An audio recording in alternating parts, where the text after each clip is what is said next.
नमस्कार, मैं जितेंद्र चतुर्वेदी। टर्की को यह अंदाजा नहीं था कि ये नरेंद्र मोदी का भारत है। पहले तो ये किसी को छेड़ता नहीं है और अगर कोई छेड़ता है तो उसे छोड़ता नहीं है। घर में घुसकर इलाज उनका होता है। अब यही जो रणनीति है वो टर्की के ऊपर भारत ने लागू कर दी है और उनका भरपूर इलाज शुरू कर दिया गया है। इससे वहां के राजनीतिक हलकों में खलबली मच गई है।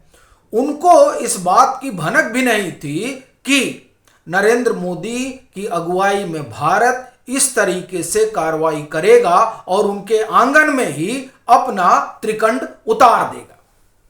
सवाल ये उठता है कि भारत ने ऐसा किया क्या है जिसकी वजह से टर्की के पावर कॉरिडोर में हलचल मची हुई है। और दूसरा सवाल यह है कि भारत ने ये जो निर्णय लिया है उसके पीछे की वजह क्या रही। क्या टर्की ने लक्ष्मण रेखा पार कर ली थी?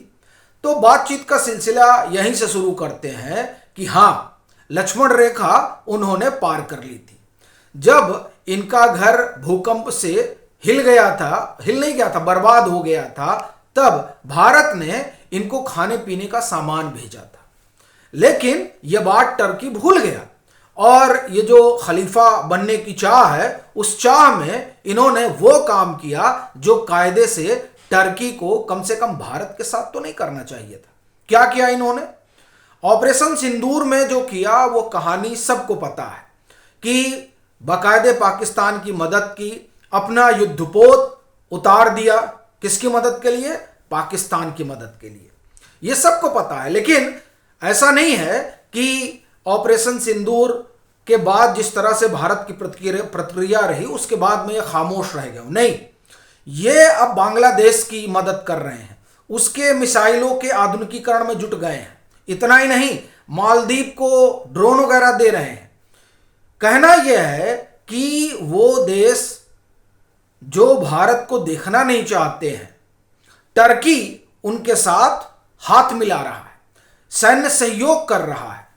और जब ये चीजें शुरू हो गई तब भारत के लिए ये बर्दाश्त कर पाना मुश्किल हो गया और उसके बाद में भारत ने वही किया जो करना चाहिए था। क्या हुआ फिर? उसके बाद में टर्की की घेराबंदी शुरू हो गई और ये जो घेराबंदी है उस घेराबंदी ने होश पाख्ता कर दिए टर्की के हुक्मरानों के। क्योंकि वो तो ये मानकर चल रहे थे कि चलिए ठीक है, हम लोग जो मन कहे वो कर लें और नरेंद्र मोदी क्या ही बोलेंगे। लेकिन जब पीएम ये कहते हो कि अब मिसाइलें दाग देना न्यू नॉर्मल है, ऑपरेशन सिंदूर के दरमियान जिस तरह से पाकिस्तान में मिसाइलें दगी और उनके एयरबेस ध्वस्त किए गए, उसके बाद जब 12 मई 2025 को पीएम राष्ट्र के नाम संबोधन करते हैं तो वो बोलते हैं कि अब यही न्यू नॉर्मल है।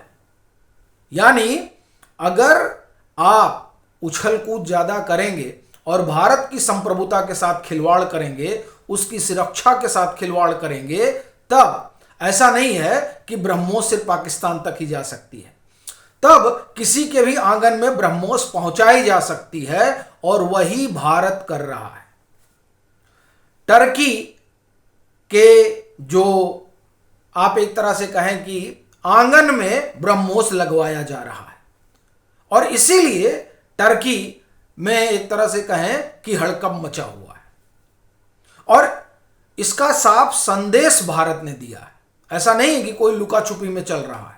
अब इनका राष्ट्रीय दिवस था, इनके दूतावास में कार्यक्रम बुलाया गया भारत में, जो टर्की का दूतावास है।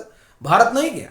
भारत ने एकदम स्पष्ट कर दिया कि आप जो कर रहे हैं उसके बाद में हम भी आर पार में ही हैं।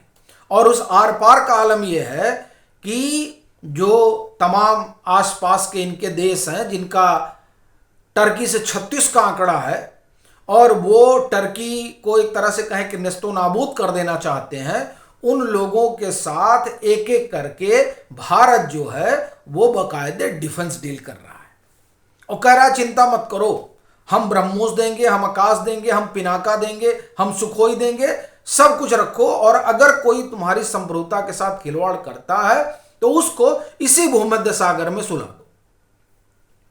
इसी रणनीति पे भारत आगे बढ़ा और त्रिकंड, जो आईएनएस त्रिकंड को उतार दिया गया भूमध्य सागर में, और कहा कि अब आप युद्ध अभ्यास करिए। ग्रीक के साथ युद्ध अभ्यास हुआ, अर्मेनिया के साथ युद्ध अभ्यास हुआ, साइप्रस के साथ, आप लोग करिए युद्ध अभ्यास। अब त्रिकंड भूमध्य सागर में उतरा हुआ है, यह देखकर टर्की का हलक सूख गया कि यह क्या हो रहा है। और यही नहीं हुआ, उसके आगे की कहानी सुनिए। साइप्रस को बकायदे पिनाका तो दिया ही जा चुका, आकाश उसको दिया गया। वो आकाश जिसने ऑपरेशन सिंदूर के दरमियान पाकिस्तान, चीन, टर्की सब के हथियारों के छक्के छुड़ा दिए। एयर डिफेंस सिस्टम है, सब आसमान में ध्वस्त कर दिए गए। वो दे दिया गया आर्मेनिया को कि आप इसको रखिए। और यही नहीं, अब आर्मेनिया जो है 2.5 से 3 अरब डॉलर का डिफेंस डील करने जा रहा है, और उसमें वो सुखोई खरीद रहा है। यह बड़ी चीज है। सुखोई ने जो कहर बरपाया है ऑपरेशन सिंदूर के दरमियान, वो किसी से छिपा नहीं है। और आने वाले दिनों में आर्मेनिया को ब्रह्मोस भी दिया जाएगा।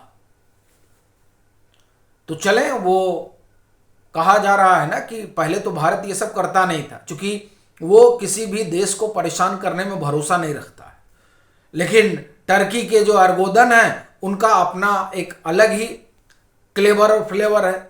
तो शायद कोई और सरकार होती तो छोड़ देती कि चलिए जाने दीजिए, जो टर्की कर रहा है करने दीजिए, अगर कुछ किया जाएगा तो हमारा खास किस्म का वोट चला जाएगा। लेकिन ये तो नरेंद्र मोदी की सरकार है, खास किस्म के या किसी भी किस्म के वोट से ज़्यादा जरूरी है नेशन फर्स्ट। और उसी के मद्देनजर आर्मेनिया की खूब मदद की जा रही है कि आपको जो चाहिए आप बताइए, सब आपको मुहैया करवाया जाएगा। साइप्रस तो एक तरह से कहा जाए कि एकदम भारत के साथ कदम से कदम मिलाकर चल रहा है। आप जो कहिए वो हम करेंगे। क्यों? साइप्रस की ही जमीन है जिस पर इन लोगों ने कब्जा कर रखा है, इन लोगों ने यानी टर्की ने। और वो जो कब्जा है, उस कब्जे को साइप्रस अवैध बताता है और कहता है कि हमारी जमीन है। भारत ने कहा कोई बात नहीं, आप एकदम चिंता मत करिए, हम आपकी हर तरीके से मदद करेंगे। जो आपको हथियार चाहिए वो हमको बताइए, वो सारा हथियार आपको भेजा जाएगा।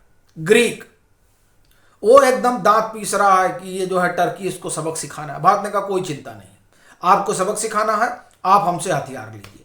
अच्छा, बड़ी चीज ये है कि पहले भारत से हथियार लेने में एक बार ये लोग सोचते थे कि भाई पता नहीं कैसे टेक्नोलॉजी होगी, लेकिन ऑपरेशन सिंदूर में जिस तरह से अमेरिका तक के हथियार नहीं बचे, सबको धोया गया, उसने जो है भारत के डिफेंस इक्विपमेंट की, भारत की जो मिसाइलें हैं, जो एयर डिफेंस सिस्टम है, जो जेट फाइटर है, जो टैंक है, उन सब की आप एक तरह से कहें कि साख को अंतरराष्ट्रीय बाजार में स्थापित कर दिया कि देखिए साहब, ऑपरेशन सिंदूर में क्या इन लोगों ने कहर ढाया। जबकि पूरी कोशिश हुई कि भारतीय सामान की जो साख है वो वहां ना बने। लेकिन देखिए क्या है, लोग जिनको खरीदना है, जैसे हम ही आप हैं, अगर कोई सामान खरीदना है तो पहले हम उसका मार्केट में रेकी करते हैं कि भैया क्या है, इसका रिव्यू क्या है, तमाम तरह की चीजें देखते हैं।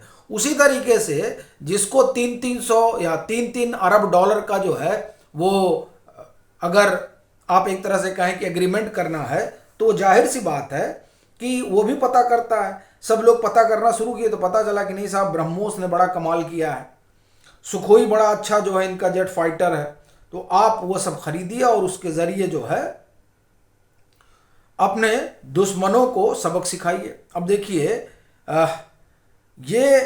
ये जो चीजें हैं, इनकी एचएल से बात हुई है आर्मेनिया की, और उसमें माना जा रहा है कि 2.5 से 3 अरब डॉलर का ये जो है आर्मेनिया करेगा। तो साइप्रस, आर्मेनिया और ग्रीक, इन तीनों लोगों को सीधे तौर पर मदद दी जा रही है, आप हमसे सामान खरीदिए और ले जाइए।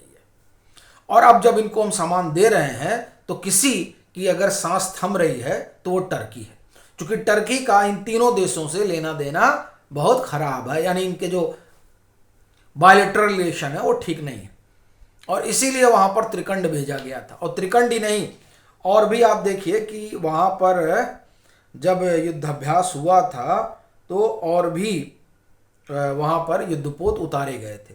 तो कुल मिलाकर टर्की को उसकी भाषा में अब समझाने की तैयारी पूरी तरह से शुरू हो चुकी है कि आप हमारे पड़ोस में आइएगा और जो हमारे दुश्मन हैं उनके साथ डिफेंस डील करिएगा, तो ये मत सोचिए कि हम आपको बख्श देंगे। बाकी आपकी अपनी क्या राय है ज़रूर साझा करिएगा। मतांतर से नहीं जुड़े हैं तो जुड़िएगा, लाइक करिए और शेयर करना ना भूलिए।